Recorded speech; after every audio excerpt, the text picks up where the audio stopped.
This is Dr. Michael. There seems to be a lot of question between what is alkaline water, what is alkalized water, is there a difference, why do the pH strips not work on this water, why do the drops work on this water. So here's a brief explanation.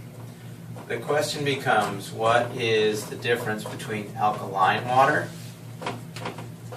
versus alkalized water? The short answer for this question is this is a chemical change, this is an electrical change.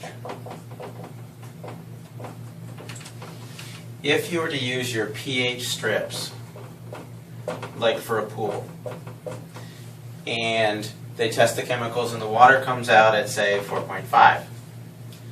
Well, with a pH of 4.5, you would then add either calcium or magnesium or some like that to increase the alkalinity. What the pH strips, if you will, are looking for is they're actually known as chem strips, which means they're looking for a chemical composition change. If you take the water from the SD501 and you use a pH strip, your before and after will be the same.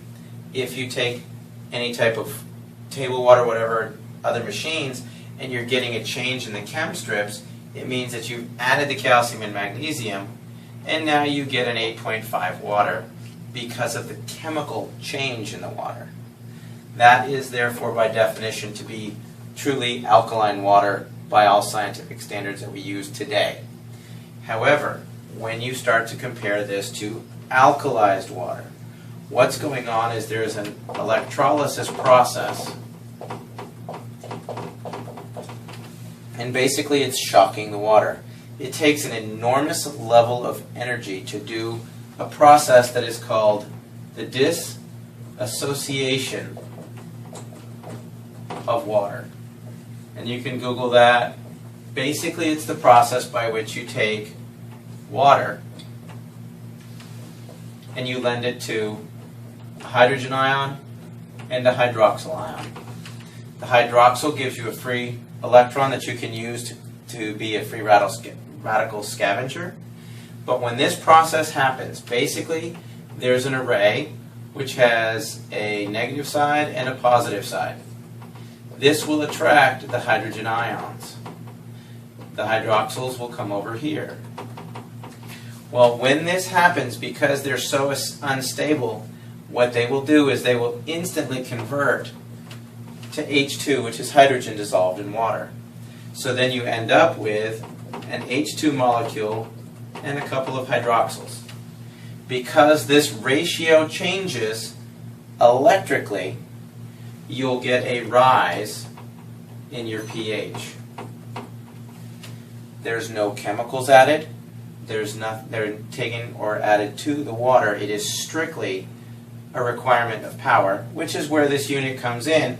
If you look at it as a question of power times amperage times the surface area of the plates, that'll give you what's called a PEU, which is potential electrolysis units. If you take 230 watts times 2.5 amps times 466 square inches, you get a PEU of 267,950 from an SD501. I recommend, if you want to look and compare these other units and what they're trying to do, Alkaline Water Plus has a great website. It's actually a competitor's website, and it proves the power output. Most of the units there have 110 watts times a half amp, and the standard plate size is 117 square inches, which gives you a PEU of 6,435, or approximately 2.4% of this power. Because it doesn't have enough power to create the dissociation of water, they have to add calcium and or magnesium to change the water supply. When that happens, you then run the risk of all the dangers that are associated with alkaline water, because if you keep adding these things into the system, they can in fact affect blood pH. That's why people say, oh, alkaline water can be dangerous, you got to be careful not to do too much, you might alkalize the system. If this builds up in the bloodstream, you will change your blood pH, and that can create a lot of health issues. Alkalized water, on the other hand, doesn't add any chemicals. It's not going to stress, for instance, the stomach when you drink it. The stomach is going to be looking for this to neutralize it.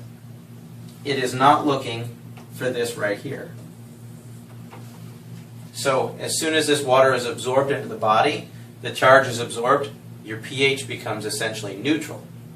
The hydroxyl ions will continue to go through the aquaporin, and that will flush out the toxins within the cell, so you'll get an alteration of the intracellular pH, which is removing cellular metabolic byproducts such as urea, ammonia, CO2, things like that. So that's the essential difference between alkaline and alkalized water.